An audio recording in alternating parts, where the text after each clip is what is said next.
All right. If you can't see me, it's because it's dark outside, and it's dark in here, and I'm talking to nobody right now. I'll give it a minute.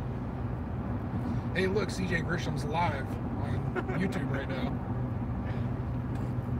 So we are finally, so hello to whoever's there. We're going to go ahead and get this started. I got the Proud of Your Freedom on Greg Holland. If you could see me, I'm waving. Yeah, his YouTube channel is Proud of Your Freedom. And so we are on our way home from the Capitol. It is 11:30. We've been here, well, we've been here not as long as Rick has, but about 12 hours just about. About 12 10 hours. hours, something like that. Yep. So 10 hours of testimony, fighting for and against bills that want to restrict or expand your liberty. So, you know, Greg, you're kind of new to doing a lot of this stuff anyway, I think, because Monday you were here. Yep. What were you fighting for on Monday? That was to get the Department of Veterans Affairs to come into prisons and give veterans their compensation and pension exams while they're in prison so they can stop being denied their benefits. All right. And so is today probably the longest day you've been at the Capitol? Today is the longest day I've been at the Capitol. I was telling Greg, I don't think it was last session. I don't think it was last session. It was a session before last. It might have been last session. But the latest I've ever left is about 3:15. And I've got a picture that I took in Congress. I went out to Congress because there's nobody out there. And I just stood in the middle of the road. I set my camera up right in the middle of the road. I leaned it on one of the little bumps or whatever, and then took a picture of me with the Capitol right behind me from the middle of the road. But that was about 3:15. But so hey guys, today was a big day for gun bills.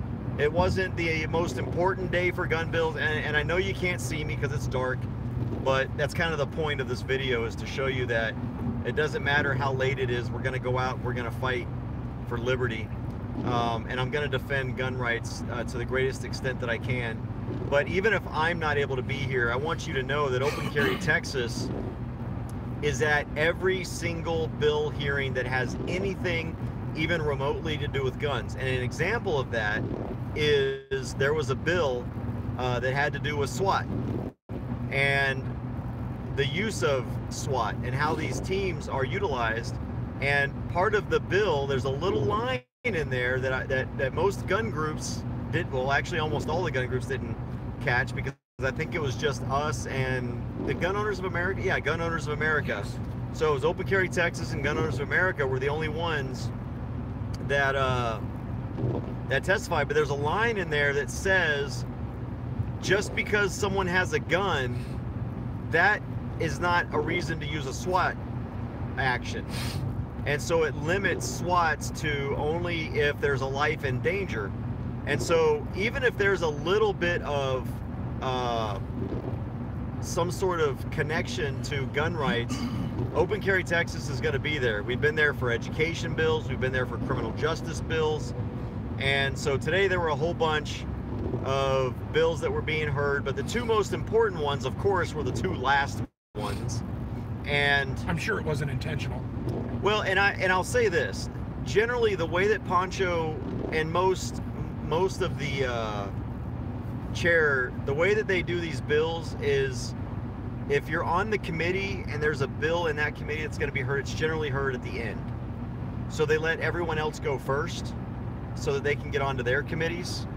And then all the committee people, if people on the committee have a bill, then those bills get heard. And then if the chair has a bill, then his bill is like the actual last one. And so, of course, the two biggest anti-gun bills was Goodwin, who is on the committee. So generally the only time a committee person will go ahead of everybody else is if all of the other representatives that have bills that are laid out that day aren't available. And so instead of just sitting around waiting, they'll do like a Goodwin bill or something like that. And then it's usually a non confrontational or big bill or anything like that. It'll be something simple. that you don't have a lot of people testifying on. So today, what were some of the bills we heard today? Well, that HB 1236, the campus carry, Goodwin I'm sure she's a really nice lady. Just those two bills were just really, that she presented today, were just really awful. And the campus carry, there were so many feelings attached to it that, you know, her own testimony was her daughter's a great shot. She's great with a gun, but she doesn't feel safe going to any university in the state of Texas. Mind you, she could have gone to a private university. I'm sure she had the capability of doing it, but she decided to go to college out of the state. Why? Does she feel safer? I'm not quite sure how she used it, but I loved when you brought up the Cleary Act, because I was searching for that in the back. What were the crime statistics before campus carry, and what are they now? And you nailed it on the head. The lowest one went down 45.5%, and everything else was 100%. They just dropped drastically when campus carry got passed. Yeah, you went. The only thing that increased, if you look at that report, is vehicular burglaries, and remember, this is a UT system report, and I intentionally pulled the Cleary report because I wanted to see the UT system was the biggest opponent to campus carry, and they're still the biggest opponent. I mean, this is the school that sued the state for the right to ban guns and lost all the way up to the Fifth Circuit, and they're so anti-gun. And so I looked at their own crime statistics for the entire UT system, and every single indicator since campus carry has come into effect. Remember, this is about safety, and I even quoted their own words. The professors themselves came and said that campus carry is going to make their campus less safe, and I literally quoted their own Cleary report that they release on an annual basis that showed that every single category it decreased. Personal assault, sexual assault, rape, everything. Domestic dropped. assault. Even indicated what stalking. was considered on campus and off campus. Yes. It even indicated all that. And the only increase, and it went from 1 to 6, Yep. was vehicular burglaries. So there was a 600% increase in vehicular burglaries, but I made that connection that, well, heck, UT has all these gun-free zones. I wonder how many of these vehicular burglaries were near these gun-free zones. They probably saw students take their guns out there. Obviously, I doubt that's the case. You don't know why, but anyway, so that, I kind of feel bad for Goodwin because she's kind of a pawn. She's a good person. She swatted herself today. But I'm telling you, she's just filing bills that the anti-gun lobby is telling her to file. You know, she comes up there and she talks about the fact that she lost a gun, took her husband's life, but she doesn't say that it was suicide. Her dad's life. Yeah. But she doesn't say that it was a suicide. Right. Well, I mean, whether you lock up your gun, because she talked about that during the HB 316, which was a bill about locking up guns and suicide prevention, as if that bill would have saved his life. Right. If you're going to commit suicide, well, heck, you just go and you open up your safe. Right. If you're suicidal, if you've got a safe, suddenly you're like, oh, wait, I've got a safe. I guess I'm not going to kill myself today. That's right. You're going to get that safe open. You're going to find another gun. You're going to find other means to do it. So, and then the signs. I'm still trying to figure out how a sign stops a criminal. I'm trying to figure it out. So that is still getting to me. And they have to post it on at least a sheet of paper, but the font's not declared. They just threw up these half-hammed bills just to say they're doing something maybe to their constituents. I'm not quite, but it's specifically Goodwin. Maybe that's what she did just to show that she's doing something to her constituency. Look, I proposed these bills. I authored these bills. It's just they couldn't get out of committee because, well, I don't know, they're terrible. Well, and they don't, they just want to do something. They don't care if it works or not. They opposed campus carry because they said it would make their campus less safe. We just proved tonight that it makes their campus more safe. and yet they're still proposing to repeal campus carry. Right. And it was all about feelings. And with the signs, this is how stupid it is. And I hope to make the point. You know, there were two basic requirements on the language. It had to be readable, and it had to be put in a conspicuous location. Right. So all I've got to do is put it in a conspicuous location, which means that it's got to be noticeable. But what does readable mean? Exactly so I right. drew a little picture with really tiny on an 8.5 by 11 sheet of paper, which is the largest. That's the largest the sign has to be. So they can't, you know, and also if you think about it, if a sign is larger than 8.5 by 11, according to that law, it's also null and void. It's illegal. Because it says no larger than 8.5 by 11. That's right. So if someone puts a 9 by 12 sign up, that's an illegal sign. But right now there's no one to enforce it. Yeah. Oh, that was the weirdest discussion. There's no enforcement agency, no enforcement regulatory division to enforce current signage. That blows my mind. And that's what I don't get. She's talking about there's no standardized. Yeah, there is a standardized system now. Well, who do I call? What was the Texas gun sense lady? People call me all the time, and I can't tell them where to go get the signs for free. What? For free? What? Come on. You don't want. Think about what you're asking here. Come on. Yeah. And it's not like it's hard. You can print out the signs in the right language. You can go right Google signs. it and print out the right signs. Yeah.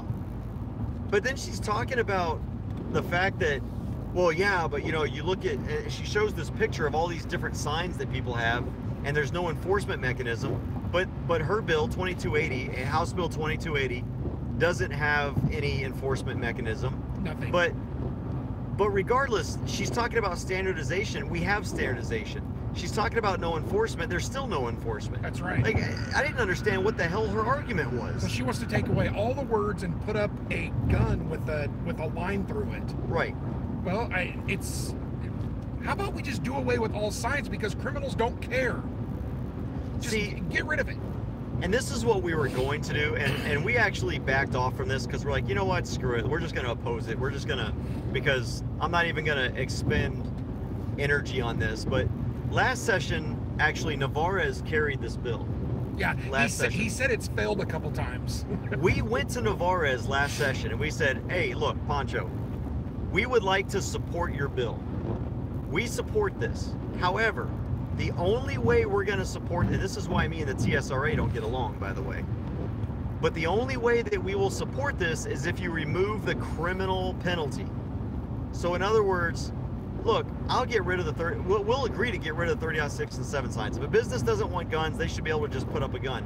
But that shouldn't be a criminal act if I don't see it. Right. Because it's no different than a business that says no shirt, no shoes, no service. That's right. It's a policy. It's not a law. They ask you to leave. They just asked you to leave. And I said, so remove the criminal penalty. We've already got Penal Code 30.05, which is just criminal trespassing. Right. And so if you are asked to leave and you don't leave, well, there's a crime for that. That's right. So get rid of 30.6 and 7. We'll support your bill if you remove the criminal penalty, and he refused to remove the criminal penalty. That's ego and getting to him. Yeah, so we were going to go to Goodwin, and we were going to make her the same offer. Look, we'll support this because we support private property rights. Right. But you've got to get rid of the criminal penalty. But Goodwin is... So here's the thing about Pancho. Pancho is actually... Now, he's a Democrat. I'm going to tell you, and he doesn't vote right on bills. But Pancho's he's got guns, and he actually, if I remember correctly, he voted for open carry. If I remember correctly. We'll have to take a look at that. I'm gonna have to look at that. But he also told me that I'm not gonna say that because I'm just gonna hold that to myself. That's what he just told me. I'll tell you separately off the camera. Right. Right. I've got to protect my sources sometimes. But anyway, he's not really as anti-gun. Goodwin is anti-gun. She doesn't own guns. She doesn't like guns. She doesn't want to be around guns. Nothing. Right. Pancho owns a lot of guns. Right. Pancho is a shooter. He is a gun connoisseur. So I make fun of him being anti-gun and all that kind of stuff. I think, Pancho's the guy that you'll fight all day but go to the range on the weekend with. Yeah. And so he you know, he's one of those guys that he just wants it to be highly regulated. Right. So he thinks everyone should be able to have guns. He doesn't even support an assault weapons ban, so-called assault weapons ban. But he just thinks these kinds of things should be regulated, you know, licensed and all that kind of stuff. So anyway, but Goodwin, there's nothing pro-gun about her. So we were talking about this. We're like, you know what? No, we're not even going to waste our time on Goodwin because that's a dead end road. She doesn't even understand the whole gun thing. And anyway, so there was that. Then there was but sidebar here. So her father was killed by a gun. We don't know how. He shot himself. She said that in a different hearing. Okay, so he shot himself. So why, if she's so traumatized by guns, why in the hell did she let her first husband teach her daughter how to shoot? If she is that petrified, did he do it behind her back and that's why she divorced him? I mean, I'm making an assumption here, but it's a question. Why? Yeah.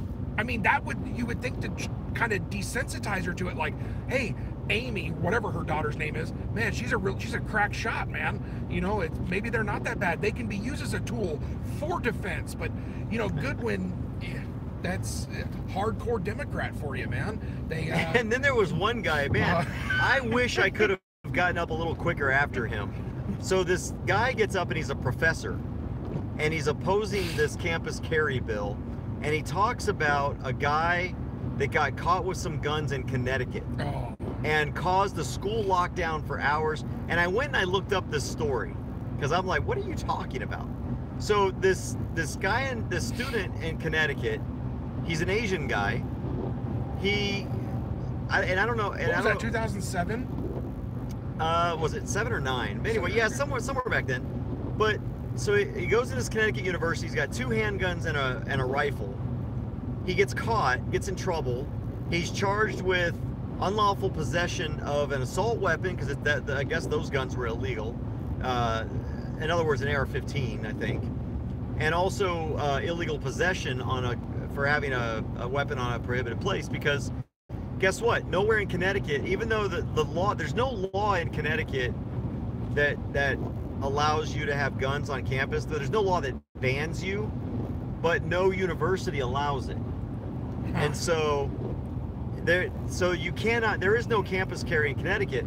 So this professor gets up there and he tries to use this idea of a guy who illegally brings guns onto a college campus, causes a lockdown, and he tries to use that to justify why we don't need campus carry. That's the reason for campus carry. That's the reason for campus. Yeah. And they're like, we don't know what his we don't know what his intentions were, and they were concerned that it might be another Columbine or something like that, or Virginia Tech.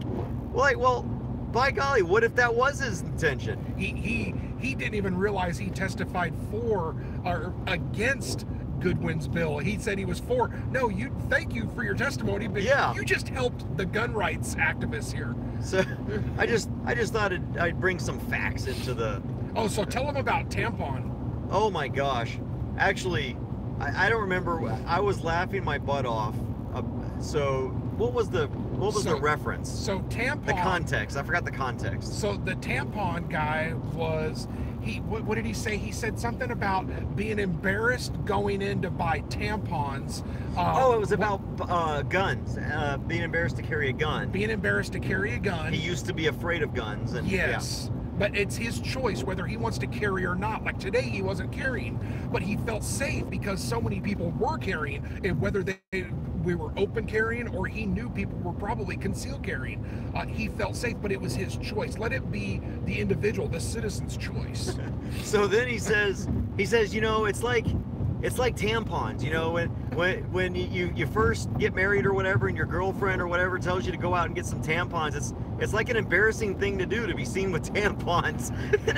And everyone just starts looking at each other like, what the hell do tampons have to do with a gun bill? But he's talking about how he just had to get used to buying his, you know, girlfriend tampons or something. And me, I'm back there going, I asked for a price check loudly. If I know the code at Walmart to get on the speaker system, I'll ask for it. You know, my gosh. It was crazy. It was totally the not the right time. It was not the right place, but he did it. I think he was a little punch drunk, maybe a little rummy or something.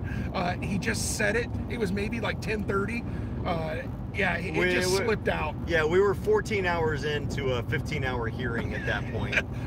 So who knows where tampons came from? And who was it? I can't remember who it was, but who was it that insinuated that blind people might shoot? Who was that clown? Was that you? That was me. That was great. That was, you were taken serious for about 0.2 of a second and got some looks like, is this guy serious or what? So I went up there with Goodwin's bill, and I drew. We were talking. This is the sign bill, HB 2280. It's the sign bill, and so I had taken the picture, and I said, and also what this bill doesn't include is it doesn't include any audible warnings, because what if you have a blind gun owner who can't see the signs at all? How is he supposed to know that this is a gun-free zone? So there needs to be some sort of audible signage so that blind gun owners know not to go into that business. Tony Tenderholt looked at Goodwin. Goodwin looked at him and kind of put her head down like, is he serious? And Tony Tenderholt started laughing. Everyone's just looking at each other going, what the hell? Is he serious or is this a joke? And then you said the word sarcasm, and then I said, really quick. Yeah, and then I said, and that's sarcasm. And that was my 1 minute mark right there. But I think you woke Poncho up at that time. Everyone just, it was almost a tampon moment there. Almost. You got close. That was awesome, though. God, that was hilarious. I'm sure they're going through their mind, wait a minute, why does a blind guy have a gun? I can't say I didn't think that for about a half a second. I was like, wait, hold on, audible, that's awesome. That's great. But me, I don't want to infringe. Hey, he might take a CNI friend with him. These signs need to be ADA compliant. That's right. It's like having the Braille, and someone told me what it was, the Braille at the ATM drive-up machine.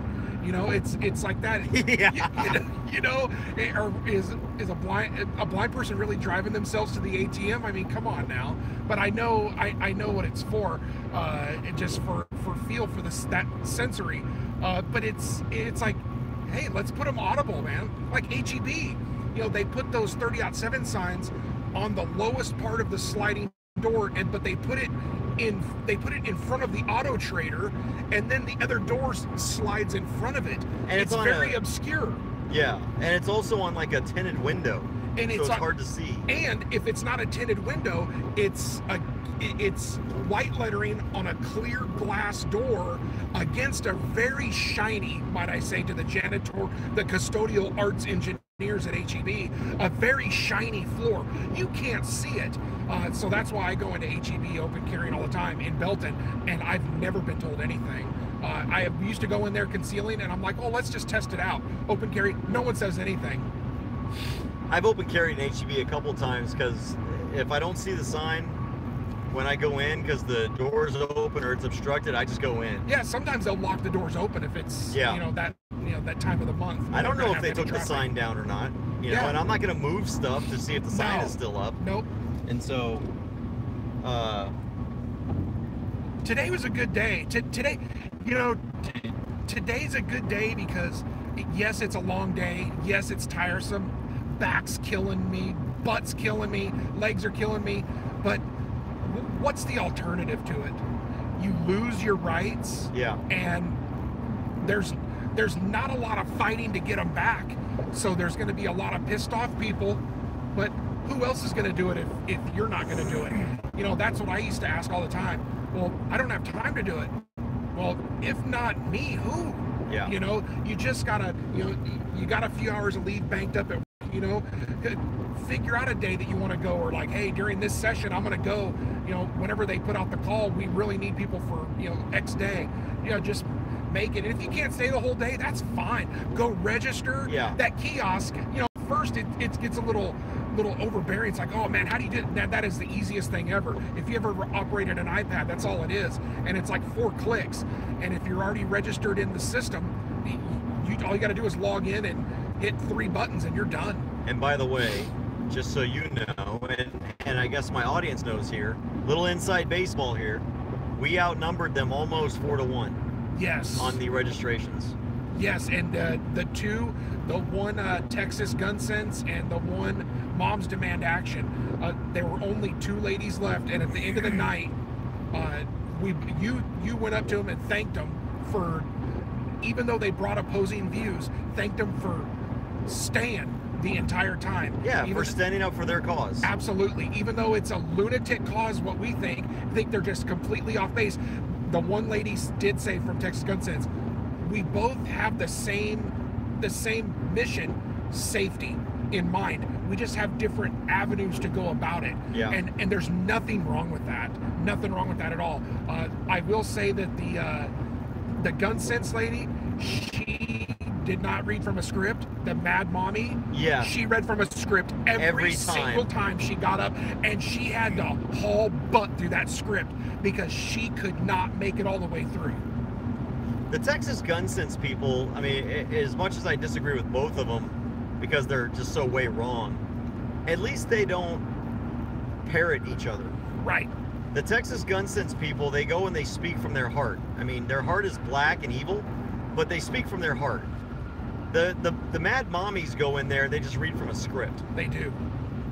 The Gun Sense lady, she got up there a couple times, said, well, I'm for this bill, and that's, if you got any questions, that's all I got. And she sat down, but not the Mad Mommies. No, they get up there and they read that script, and I was waiting for her to say insert name here on the script. Maybe she would forget to say her name, but we weren't that lucky. Well, I found out that I believe we had close to 70 in favor of, and their number was like almost 40 or 30. I think it was 30. Wow.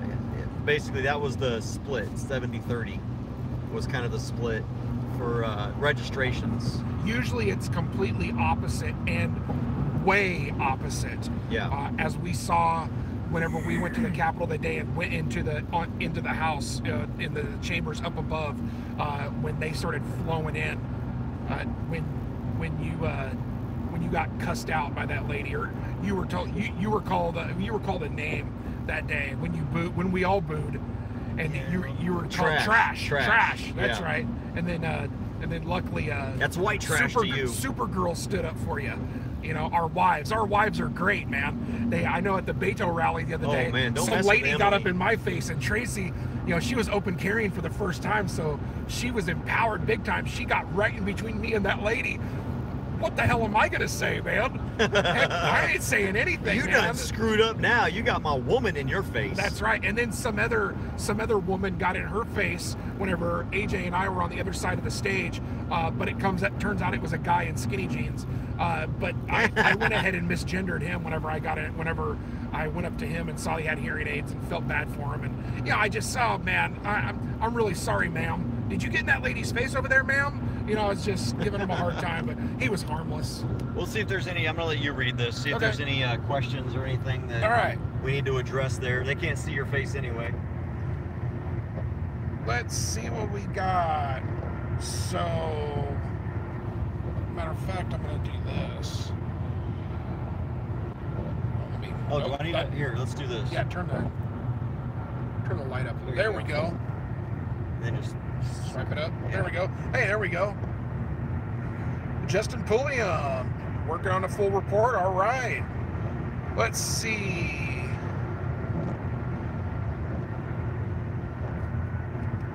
Bill Norwood says, thanks, CJ. Let's see.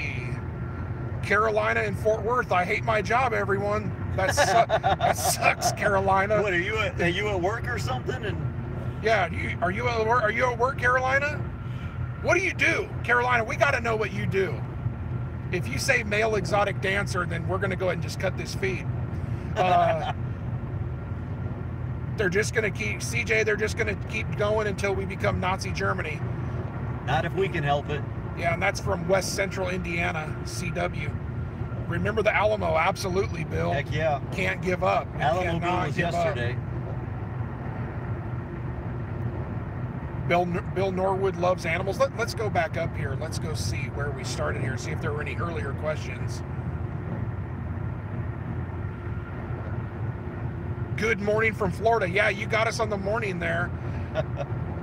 let's see. I know someone earlier had said something about if anybody was coming to an open carry event in Florida. There was something coming up pretty soon. They're supposed to have another fishing event. Really? I'm glad Florida's starting to take a stand. I mean, Mike Taylor is really doing a good job over there. That's great. But I'm glad that Florida Carry and a lot of the gun owners over there are starting to use the law to their advantage to start making a point. Absolutely. And start educating people.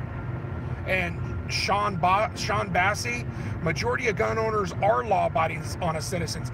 And I'll tell you what, when I first got involved with Open Carry Texas, which was about 15 months ago or so, I actually went and ran reports back from 1995, back when Susanna Gracia Hupp got everything when she was testifying after she saw her parents shot in Luby's.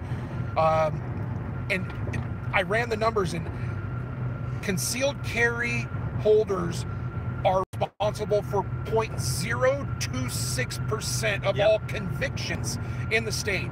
That is so low, it's unbelievable. And that's all Class B misdemeanor and higher. Yes, that's convictions. That's convictions, yeah. Right. Let's see what else we got here. Which is 7 times lower than law enforcement community. 7 times lower. That should tell you something. That's just got to tell you something. Let's see. Aeolus 370. Go to opencarrytexas.org and you can join right there. You can donate in caliber amounts: $2.23, $5.56, $7.62, or $30.06 a month. Or you could probably even make a donation in any amount monthly. Yep. I know. You can do monthly or just a one-time donation. Yeah, Tracy and I, we give monthly, and then you can go to the store and you can buy merchandise too. And also come out, if you're able to, if you're in the area, come out to a rally. I know we got a constitutional rally coming up, I think in May. Is that one in May for Hearn, or is that September? Or there's another one coming up in May somewhere. The September one is in Hearn. Hearn in September. September 14th. That's a long way away. We are going to have something at the end of April, possibly. We're working on it right now. Just stay tuned to the Open Carry Texas. If you go to opencarrytexas.org and you sign up for our emails, that's how we will let you know. Yeah, and you stay up to date with all the bills. CJ and Rick and David, they really keep you up to date on the bills of what's going on. You want to stay up to date, that's the way you do it. And also go to the Texas Legislature website and go just set up an account. Now let me tell you, the hardest part about going to the Texas Legislature and setting up an account there is waiting for the confirmation email that they have your registration and waiting for it. It takes them about 12 hours. So don't think that's going to be instantaneous. But once you get it, hit the registration, hit the confirmation button, and then go track any bill you want. So you're saying it's government efficiency? At its absolute best, which is inefficient. Let's see, one of my favorite testimonies was when CJ schooled them with the crime rate facts UT put out. Yeah, there's a reason why they don't use their own stats, because it'll backfire right in their face. And it was a good opportunity for me to poke fun at UT. Hey Terry, what's going on? Yeah, April rally would be great, your birthday month. Absolutely. Well, we are looking for something at the end of April. Some things have to fall into place first, but. Hey, Stu Robinson. Hey, Stu, isn't that the guy you met that made the cool Gillette videos? Stu, is that you? Oh, is that him? That might be from UK. Yeah, Stu, is that you that made the parody videos or the Gillette videos? That might be you when you met CJ whenever the Venezuela protest. What did he say on there? Well, yeah, 'cause it's like during the day in Australia, isn't it? He said, "Morning, guys from UK." Or UK, yeah. Yeah, that might be him. Let's see. We need to make 30-06-07 American Disability. No, not him. American Disability Act compliant with Braille and in an audio loop. Totally. That's kind of what I was saying. It's got to be in an audio loop. So. That was from HBO Matt. Oh, that would be great. Have a CNI dog to shoot? Absolutely. HBO Matt had something or somebody. They were giving me a lot of dares on on the YouTube stream, and actually that's where I got the whole audio thing from. Was someone said something, made some comment about an audio, and for the blind carrier. So that actually wasn't an original idea. So what if something happened where you had to relight the pilot light in your hot water heater, or relight it, and you went blind? Does the state come in and confiscate your LTC if you had a Texas? I don't think so. There's no requirement that you be able to see. That's interesting. You just probably couldn't requalify. Yeah, I mean, unless you could shoot with the light perception only or something. I mean, in total blindness, yeah, you'd definitely be precluded. You could do if you're a good at reflex shooter. All you gotta do is feel where the target is, take your steps back. I mean, heck, come on, that shooting thing a blind person can pass anyway. This is true. I passed it. Open carry on Daytona Beach, end of April. Heck yeah. That's what they're doing. Let's see. Fort Worth. Let's see. Red Dawn is a great movie. Yes, I agree, Bill. The original or the remake? I like the original with Patrick Swayze. I like the original, yeah. Yeah, coming out of the spider holes. That was great. Let's see. Anybody that I missed here? All right, so we got everybody? I think that was a good video. We're home pretty quick. I think it's the fastest. This is the only time to hit Austin traffic. Yeah, you miss Austin traffic. Yep. All right, gentlemen, ladies. So here we are. We're done. Just wanted to give you a quick kind of roll up. What I'll be doing when I get time, because I think that video is like 6 hours long. The video that I took. It's crazy long. So what we'll do is I'll go and probably pull out the highlights and just pull out the bills that mean anything, and fix because that. I think there were 21 bills or 22 bills. Yeah, there were a lot of bills.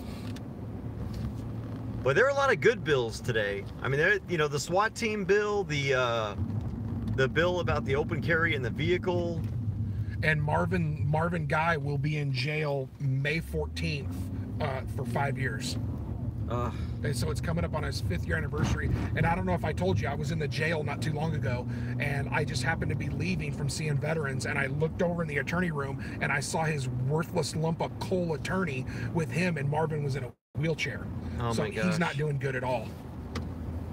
We got to get rid of these SWAT teams. Oh, and then there was a bill about, okay, so there was another bill. This doesn't have anything necessarily to do with guns, but I testified for it. But there's a bill that if there's a crime, like a Class C misdemeanor, that is only punishable by a fine. So busted tail light, part of the Sandra Bland Act. Yes.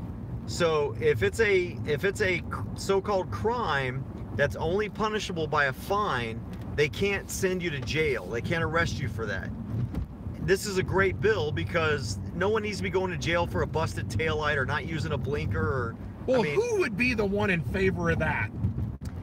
I mean, that would sound like, okay, yeah, why send somebody to jail that's going to have to bond out, that's going to have to get an attorney, who's probably, especially if it's in it's transportation.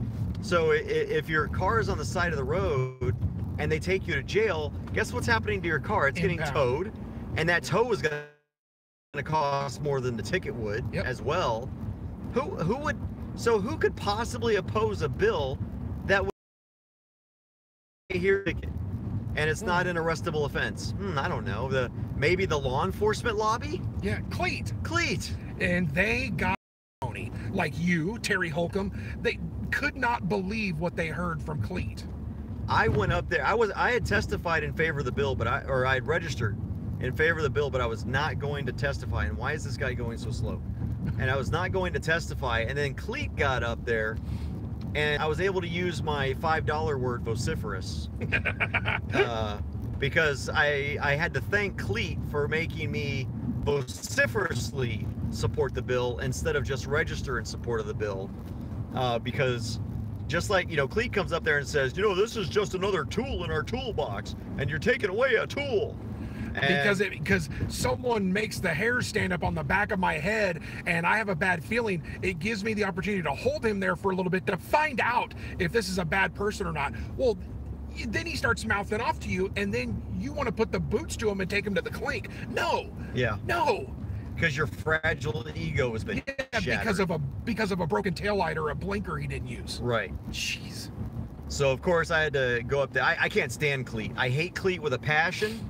Cleet is the one that's out there telling cops that they can demand an identification from an open carrier, as if Cleet knows more than the legislature who passed the law and who said when they passed the law that no, you can't stop and ID people just for open carrying. It's in the record because they demanded that when they passed it, that discussion about stop and ID be added to the record so you can go and read it yourself. Oh, and that's why we get bills like Matt Schaefer's today, which clarify about which, but I had misinterpreted that actually clarify what you can do with your gun so it doesn't tear your upholstery. You know, it actually clears up that language so the cops left. Oh, I'm gonna turn. Yep. Oh, that's right. I gotta take you home. Yep. And you're gonna take me to your house. To my house. Oh my God, I'll sleep in the car. And like Rachel Malone said, well, it was implied, but it definitely wasn't in practice. Yep. You know, and you got to come back, and luckily you've got someone like Representative Schaefer that can do this for us and write it out clean as day. And matter of fact, I need to get me a cup holster that goes inside the cup, so it's a holster. Yep. It could just go straight down in there. Hey, that's a market right there. You can make cup holder holsters. They have them. They also have got the little holsters that you can kind of bolt to the side of your the center magnets. console. Yeah, like But the magnet wouldn't work because that's just a magnet. The magnet. Oh, it has to actually be It's enclosed. got to be a holster. Got to be enclosed. Yeah, good point. Now they don't define holster. So I mean, there's your out there. As long as it's so you take in the something. so you might beat the rap, but you're taking the ride. Yeah. There you go. So as long as you're in something, but. All right, folks. Yeah, those are just some of the bills today, and yeah, I told Cleet that you know they don't really care that we're taking away a tool. They care that we're taking away their power. Yeah. Because that's what it's about. So. They all right. Job. Hey y'all, we're actually home. We had a good conversation all the way home. That made the trip go by a little quicker. Absolutely. So we didn't have to sit here in awkward silence talking about, I don't know, what do guys talk about anymore? I don't know, the game. The game? Whichever game is on. Yeah. I have no idea. Probably. The Rangers are back on now. I mean, so that would be cool. I don't know how they're doing though. Well, they got beat by Chicago Cubs. Well, they beat Houston yesterday, and I think they scored more than 7. So you get 50% off your Papa John's pizza if you enter the code Rangers7 in the app. So that. Oh yeah, Rangers beat Houston. Yeah. Hey, they beat them again. Hey, nice. Very good. All right, so we're gonna turn the camera off. Thanks for joining us, guys. I think we answered everybody's. I have a K-bar for my my XD40, by the way. Little pistol bayonet. All right. Hey y'all, be